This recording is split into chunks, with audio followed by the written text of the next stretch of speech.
சொல்லி பாரு இல்லி பாரு. ஏன் நான் தான் இப்பதான் சொல்றேன், திமுக தான்ப்பா, திருட்டு பசங்க தான் திமுக.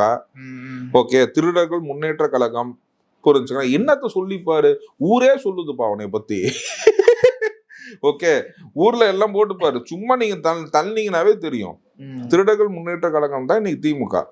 ஓகேங்களா, அன்னைக்கு ஆரம்பிச்ச அண்ணாவோட திமுகவே போயிருச்சு, புரிஞ்சுல. இன்னைக்கு வந்து திருடர்கள் முன்னேற்ற கழகம் தான் திமுக. கொஞ்சம் எல்லாத்துலையும் கொஞ்ச நாள் மாட்ட போறாங்கன்னு நினைக்கிறேன். அவர் பேசுறத பார்க்கும்போது அவர் வந்து தொட்டவங்களையும் விட மாட்டேன், தொடவும் விட மாட்டேன் அப்படிலாம் வந்து டைலாக் பேசியிருந்தாரு. அது அபியோசாவே தெரியுது. ஊழல் பண்ண அமைச்சர்கள், முன்னாள் அமைச்சர்கள் இவங்க வந்து ஒரு நடவடிக்கை எடுக்க போறாரு அப்படின்னு. அந்த நடவடிக்கை எது வரைக்கும், எந்த எக்ஸ்டென்ட் வரைக்கும் இருக்கும் அப்படின்றத இப்போ கேள்வி. விசாரணை, கைது அது வரைக்கும் போகிறதுக்கான வாய்ப்புகள் இருக்கா? இல்லை, கண்டிப்பாக இருக்கும் தான் நினைக்கிறேன். ஆக்சுவலாக வந்து பார்த்தீங்கன்னா, ஒரு கான்ஸ்டியூஷனலாக கேட்டிங்கன்னா, நான் எப்போதுமே என்ன சொல்லுவேன்னு கேட்டிங்கன்னா, ஒரு கைது வந்து நம்ம தவிர்க்கணும் அஸ் அ லாயரா, apart from all this politics and all this things. எனக்கு இன்னும் ஒரு லாயராக ஒரு பிரின்சிபல் இருக்குல்ல, அந்த பிரின்சிபலில் வந்து நான் என்ன சொல்லுவேன், கைதை வந்து நம்ம வந்து தடுக்கணும். ஓகேங்களா, கைதை நீங்கள் செய்யக்கூடாது.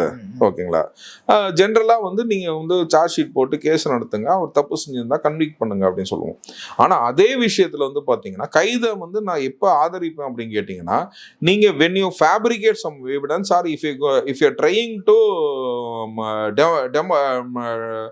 எவிடன்ஸை நீங்கள் வந்து டெஸ்ட்ராய் பண்ண நினச்சிங்கனாலுமே அப்போ நீங்கள் கைது செய்யணும்னு நினைப்பீங்க அப்படின்னு.